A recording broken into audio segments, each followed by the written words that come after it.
guys, thank you so much for joining me for this video. I was gonna do something super cute with my hair today, but instead I went for the shortest ponytail ever because I just kind of ran out of time before sitting down to shoot this. But I have been running into some products lately that have kind of surprised me, things that surprise me in a good way, so that's always nice, right? And it's not like I've got a bad attitude about everything I purchase and I think, oh, this is gonna fail, this is gonna fail, but I mean, there are some things that just maybe for the price or just for what your general preferences are, there are some things that just surprise you. They just outperform, you know, your expectations. So that's what I want to talk about in this video. Some of these things could sort of be thought of as a best in beauty maybe for December, but I feel like I've just favorited myself out with the Emily Awards this past month in December. So I really wasn't intending to do any monthly like best in beauty wrap up on that month, but these are some things that I have been enjoying and I've just kind of been surprised that I have. The first thing I'll mention is this foundation from Maybelline, and it's the Dream Velvet, and I have had this on hand for a while,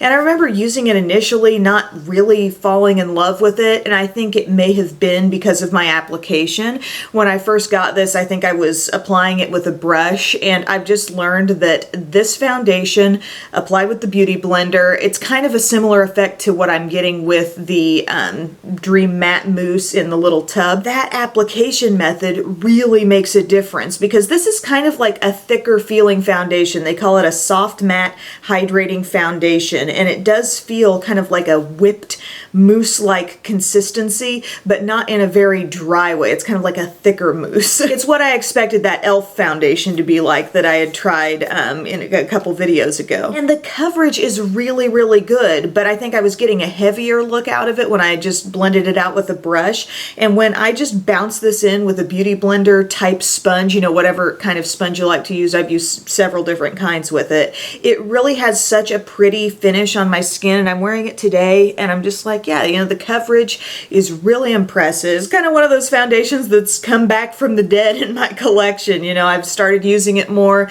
You try a different method and you're like, yes, you know, that was the key for that. Okay. I had a pleasant little surprise from BH Cosmetics. I placed an order. I think it was a Cyber Monday deal. So I got this thing like so cheap. I want to say it was maybe $10 or less than $10 that I got this palette. It's the Marble Collection Warm Stone. This is like the second time in 2 videos that I've shown a palette with the marbled finish top. But this is just a 12 color neutral eyeshadow palette that turned out to be really freaking awesome in my opinion. I feel like you've got 3 distinct kind of quads looking horizontally, one very warm, one more of a cool kind of stone type look, and then this rosy one at the bottom, and they're really like legitimately good. I like the mattes, I like the shimmers. I did a look with it today. Today's look is pretty much all the bottom, whoops, all the bottom row, but also this shade too. That color worked into the crease actually plays really nicely with the rosy shades in the bottom, but oh, a little bit of the darkest color as well. But nice finishes, nice textures. There was one kind of questionable shade, and it's the pink down here in the bottom, and I thought, okay, that's going to be the chunky monkey of the bunch, you know, it's going to have like that unruly sort of texture to work with, but actually packed on the lid, which I've got a little bit here, like on the inner part of my lid, it applies really well. It doesn't necessarily swatch that well when you really, you know, apply some pressure to it, but for a light, like kind of patted on the lid, it actually worked pretty decent. But I'm so curious what this is regularly selling for. Okay, they've got it priced at $18, but right now it's $12, and it seems like BH Cosmetics almost always has stuff marked down, but I am pretty sure in that sale I got it for like $10 or less, and I was just shocked. I was not expecting anything to be that great.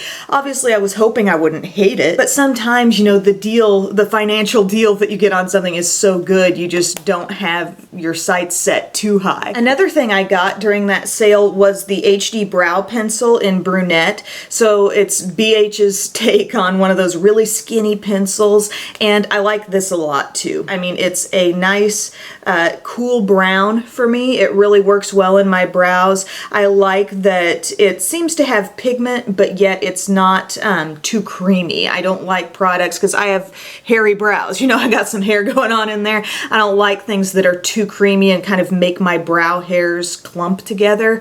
So this is a nice kind of lightweight pencil for what I'm looking for, and I was just surprised that I enjoyed it as much as I did. Again, it was a really, you know, inexpensive buy during that sale. But been wearing this in my brows on and off. It just gives me kind of that pinpointed fill-in that I need at times. What I have been finding lately is that I'm enjoying this kind of a brush a lot more when it comes to just using a brush through your brows for the purpose of spreading product out a bit more, making sure it's all nicely evenly applied. Like a spoolie wand can, yeah, you know, kind of get it going through the brows, but this brush with all of these ends right here, this is the Real Techniques Lash Brow Groomer, that really does a good job of kind of dispersing product. So those two have made a nice little pair, and that was kind of an unexpected thing that I really like. Okay, let's talk Smashbox for a second and their eyeshadow palettes that are so fun to look at. These are the Cover Shot eye palettes. I've had these on hand for a while.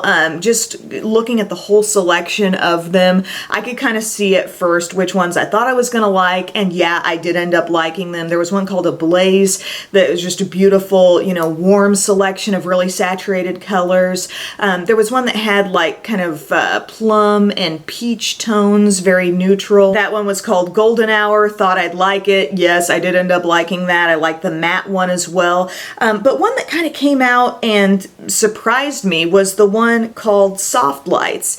And this one, I can't help myself. I gotta do that. This color selection, like, I did not expect to enjoy this nearly as much as I do. Everything in here has shimmer. There's not a lot of contrast between it all. It just doesn't necessarily speak to me at a glance, but applied on the eyes, I tell you what, it's such a pretty, I don't know, kind of ethereal look. What's the word I'm looking for? It's kind of a pretty eye for no makeup or just that barely there type of contrast, because you've got a couple shades here. Like, don't discount these two, which are kind of bronzy, and apply those lightly in the crease, and then use any of these little bit lighter pops just to get a little bit of glow going on your lid and on your brow bone.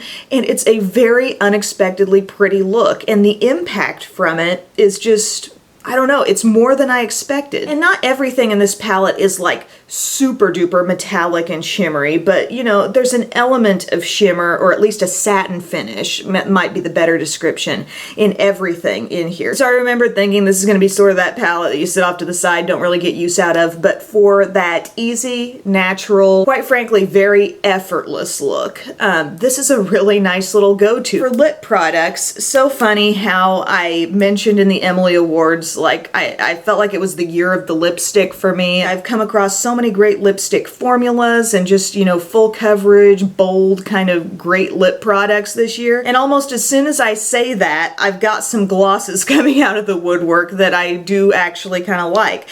One of them that surprised me, and it might not surprise a lot of people because this is kind of like a hyped up line. I feel like the Instagram hype, you know, just the overall social media hype of Kylie Cosmetics is huge, and so therefore sometimes that works backwards on me. I actually stay away from the product if it's been like super duper hyped up online. And so that was kind of the case for me with the Kylie Cosmetics line. And I tried an eyeshadow palette that I thought was good. You know, it didn't absolutely knock my socks off, but it was decent. And then I tried a liquid lipstick / liner combo, and that worked well. Although the shade I got was that Love Bite shade, and it was dark to begin with, but it really darkened up as it wore, and that's kind of a pet peeve of mine when those liquid lipsticks change color as you wear them. But the gloss that I got in the color Cocoa K, I thought was such a perfect pink, and I'm gonna give credit where credit is due. It is a good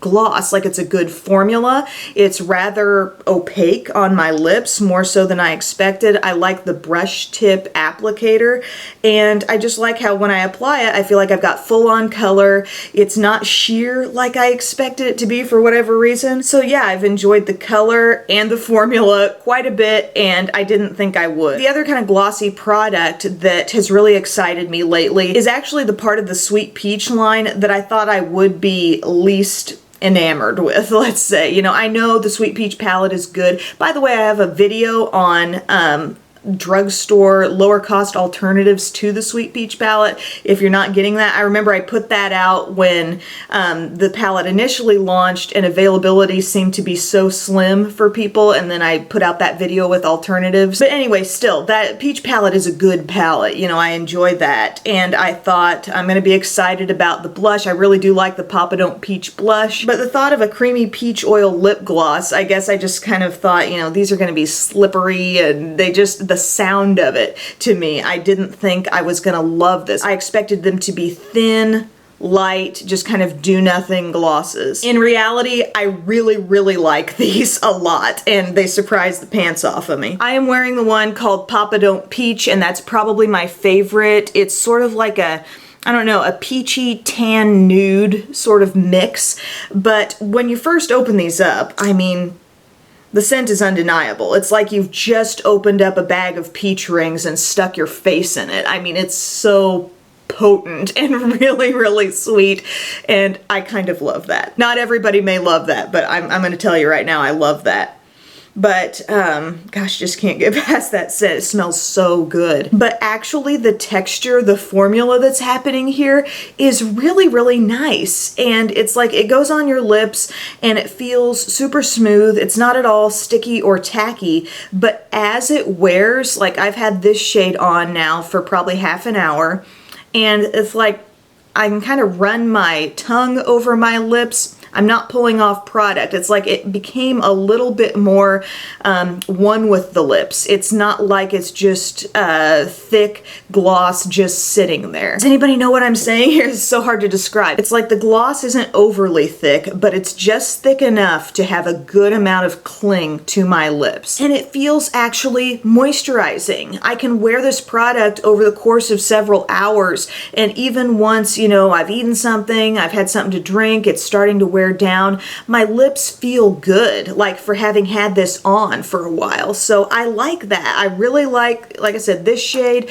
I like the Peach Please, which I thought was a really true peach and came off a little bit brighter on my lips than I expected. The downside to this line is that like every shade is sort of rooted in peach or nude, and I'm just really hoping that they keep this kind of formula around and put out like some different colors. You know, I would love to see an even broader range of neutrals and pinks and reddish colors and plums and stuff like that. But in my eyes, I think it's a really quality formula. It's the kind of thing I like the feel of on my lips, and it's something not to be overlooked with the peach line for sure. So there you go, everybody. There are 6 products that really kind of surprise me that I enjoy them as much as I am. It just goes to show sometimes we get so rooted in our own preferences and our own like expectations of products. We really have to keep an open mind, because there will be some things that come in, whether it's like at a surprising price point, kind of like the BH Cosmetics stuff. I thought, gosh, this stuff is so on sale. Can it possibly be that great? But I really enjoyed that. Or sometimes it's just like that preference that you've got kind of